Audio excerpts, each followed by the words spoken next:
ഇന്ന് നമ്മൾ പഠിക്കാൻ പോകുന്ന വിഷയം 1848 ഡൽഹൌസി പ്രഭു നടപ്പിലാക്കിയ ദത്തവകാശ നിരോധന നിയമത്തെക്കുറിച്ചാണ്.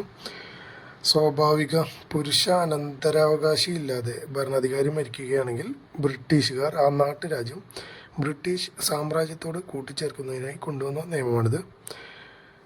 1856 സ്വാഭാവിക അവകാശി ഉണ്ടായിരുന്നിട്ടും തെറ്റായ ഭരണം നടത്തിയെന്നാരോപിച്ച് ദത്താവകാശ നിരോധന നിയമപ്രകാരം പിടിച്ചെടുത്ത നാട്ടുരാജ്യമാണ് ഔധ്.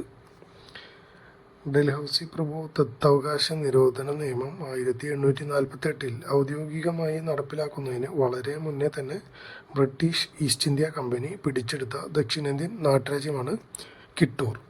1824 സംഭവിച്ചിരിക്കുന്നത്.